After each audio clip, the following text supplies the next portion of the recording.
No dog sold or raised for illegal purposes. This is a historical and entertainment-based channel.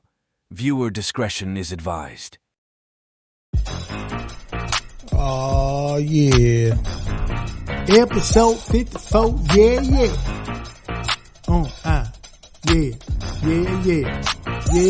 Yeah.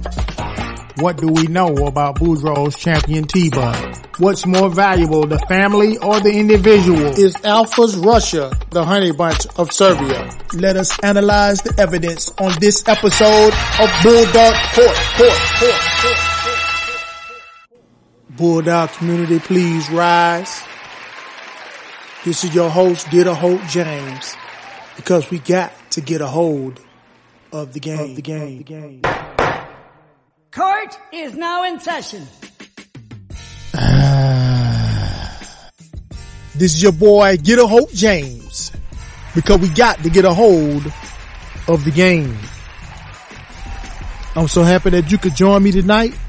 You could have been anywhere else in the Bulldog streets, but you decided to come kick it with your boy. And I'm so happy that you did. You underdig. I'd like to thank everybody for checking out last week's Bulldog Court episode 53, where we had a great time on the proceedings that we had going on that evening.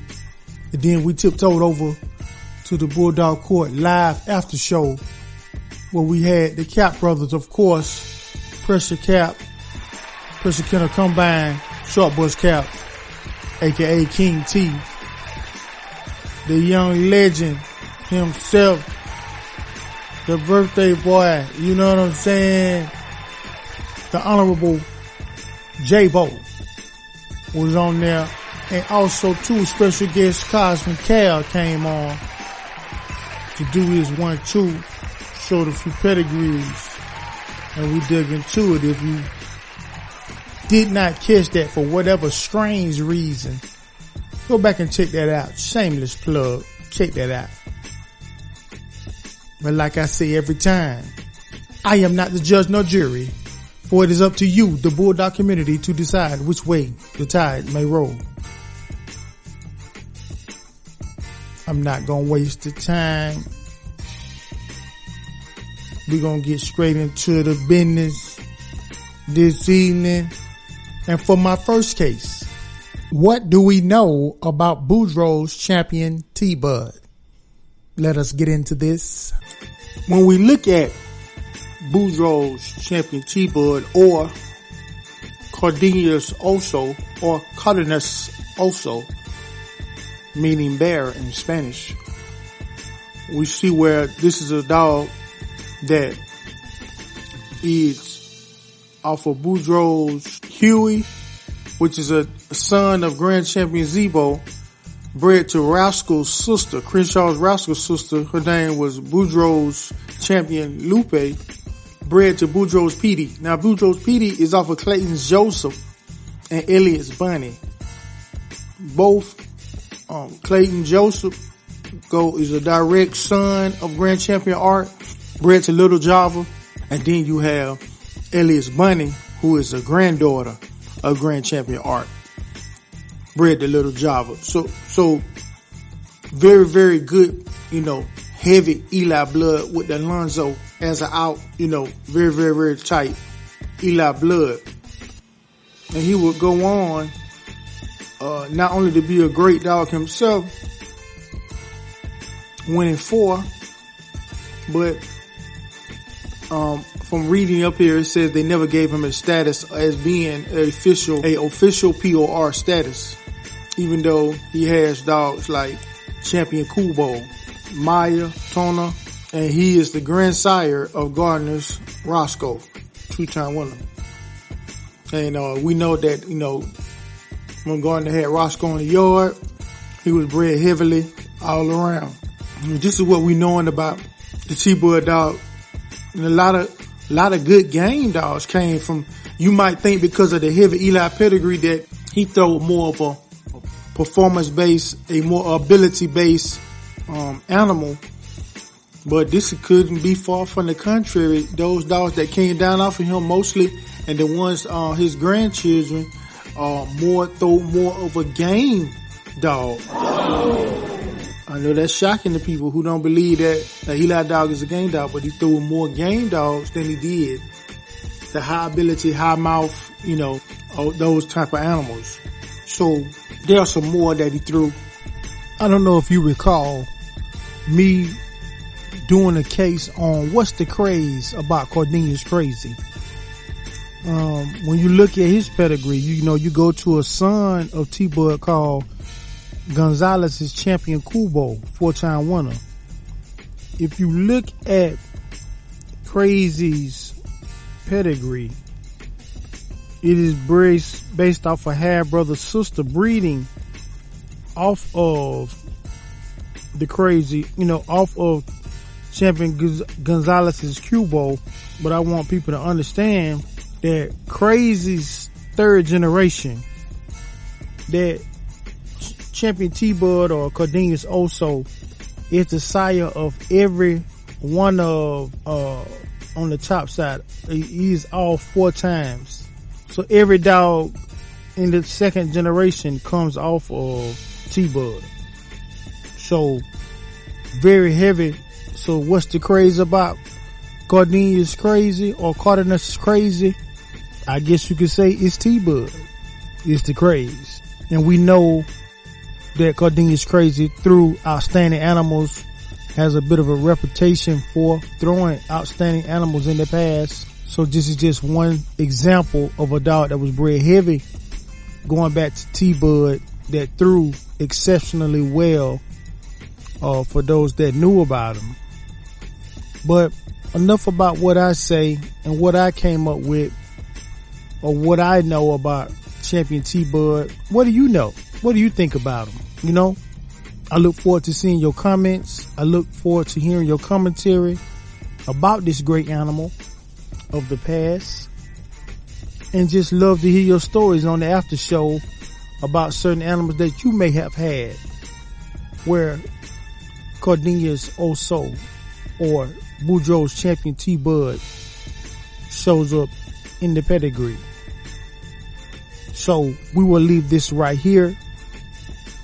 For the case of what do we know about Boudreaux's Champion T-Bud, this case is now dismissed. We'll get back to the show after these important messages. Add these reading materials to your historical literature collection of the American Pit Bull Terrier. The Big Red Handbook, Family Bred and Raised, Dogs, Dogmen, and Bloodlines, and the Schoolboy Keep. Contact Richard Schoolboy Garcia on Messenger and purchase your part of history today. Hammerhead on the beat, bitch.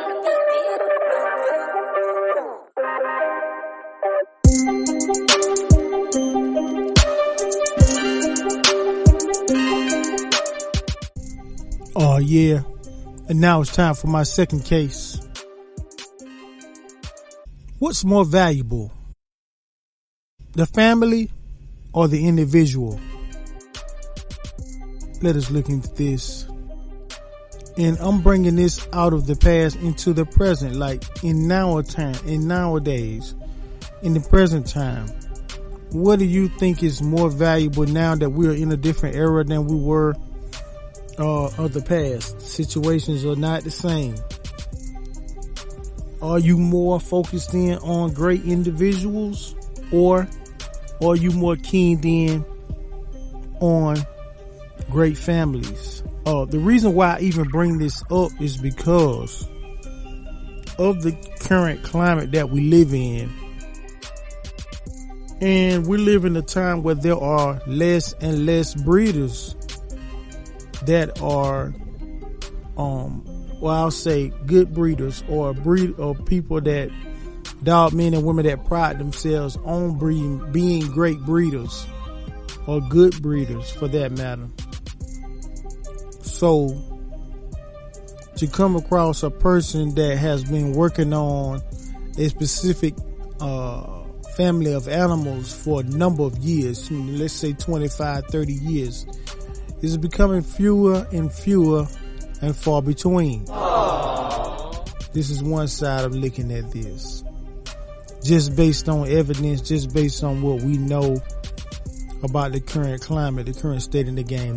Now there are a lot of people, some people will argue and say probably more people breeding now than there have been in maybe 15, 20 years. But are they good breeders though? Are they breeding for a family? Are they breeding this and breeding that together? Or they just, the yard might consist of every kind of bloodline it is on the yard. Every individual is a different bloodline or something. Is that what we coming into?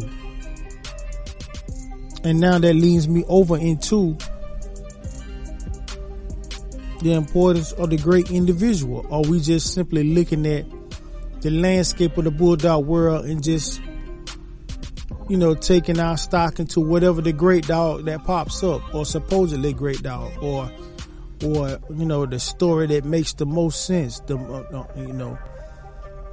more captivating, and I do mean, a exclamation point and a highlight on the CAP, on the captivating story behind the individual. We don't know what's true or not. We don't know if it's cap or true or not. We don't know. But is it about those individuals that surface that most resonate with you? Or is it even about the bloodline or whatever? Okay, it's a great dog, but it's not compatible in my eyes with my family of dogs. Or are people just saying, no, it's a great dog, I need to get that in my pet, I need to get that in my bloodline to infuse into what I have, because what I have maybe I'm not too sure of, or maybe for you it's all about the great individuals. It really doesn't matter how they bred. Do they coincide with your family of animals that you're already working with, or do you not even have a family? You just with whatever's the top name of the day, the hot topic of the day, of the week, of the last few years. What about the bandwagon breeders? Are there bandwagon breeders in today's society? They could care less what the blood is. It's about the individual. And they feel as though individuals, great individuals, outstanding individuals make or the basis of a great family. You have to start out with great dogs if you're talking about having a great family. Some people may look at this in this way. Some people saying it must coincide with each other. Great to a certain degree, but not compatible as far as the bloodlines are concerned. The families, how well do they blend, intertwine with each other? This is a ongoing concern within the Bulldog community for some people not so much. But as we look around, we see more it's less unwavering believers in families of dogs. They're just with whatever. Hey, bro, come on now, dog. Come on, man. I'm just throwing out an observation, disguised as maybe an opinion, but I'm trying to give duality within this. And there may be some things I may have left out as a point to prove on either side. But that's okay, because it really doesn't matter what I think. But it's about the Bulldog community and what they think of the current landscape as far as is concerned with great individuals or great family. What is the most important to you at this present time? And you always know I look forward to hearing your comments. I look forward to seeing your comments on the timeline. I look forward to hearing your comments or seeing your comments on the live after show. We will get into individuals or families.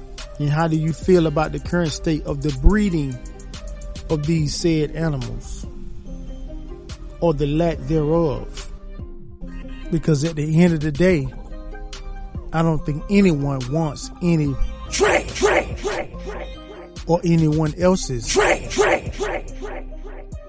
I'm going to stop it right here. And for the case of, what's more important, the family or the individual in today's time? This case is now dismissed.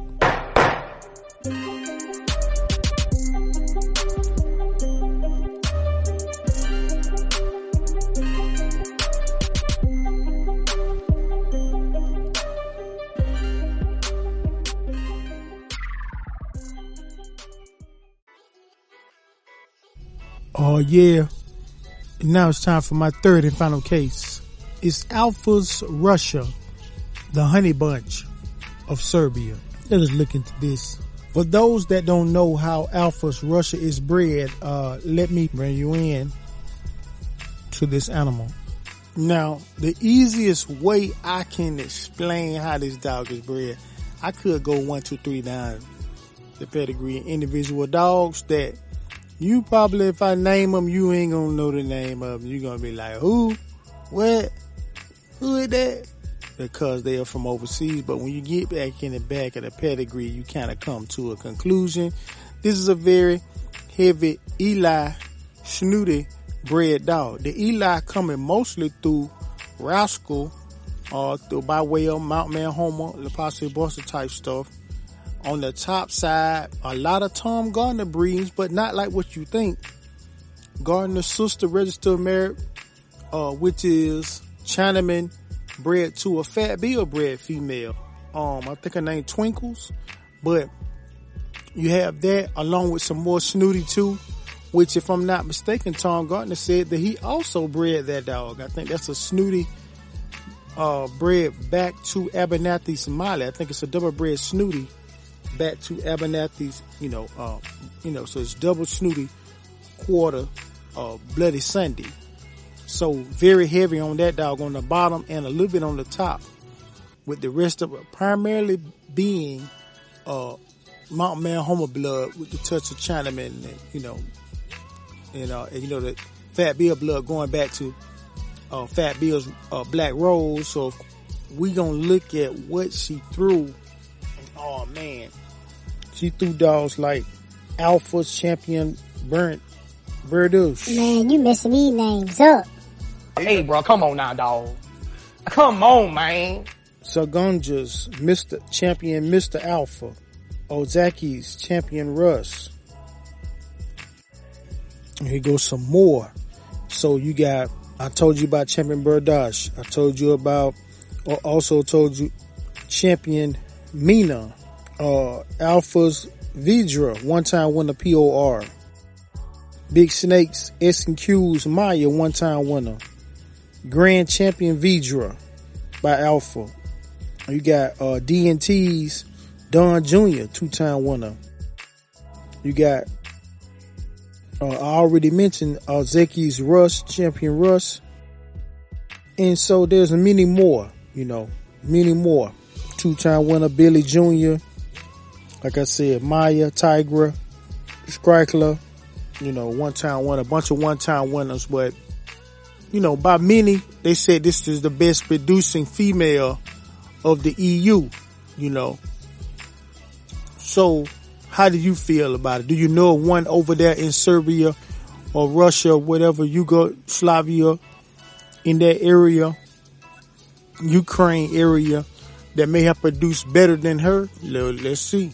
We gotta see.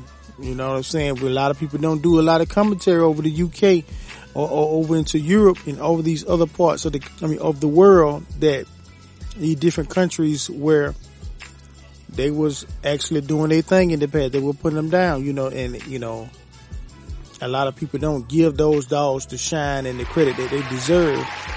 And it just goes to show you also too that Tom Gardner, like I said, he's been putting down, been breeding a lot of dogs for a long time. That piggybacks into my second case about, him being a serious breeder, man. But how do you feel about it? What say you? So in the case of, is Alpha's Russia, the honey bunch of Serbia, this case? is now dismissed.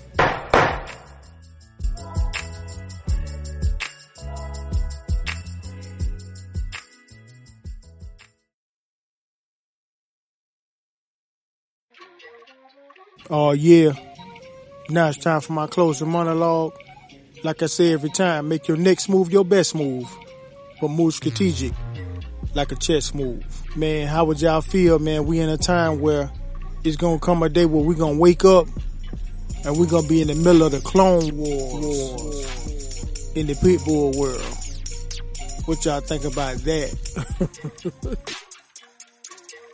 But this is your boy, Get a Hope James, because we got to get a hold of the game. I'm out.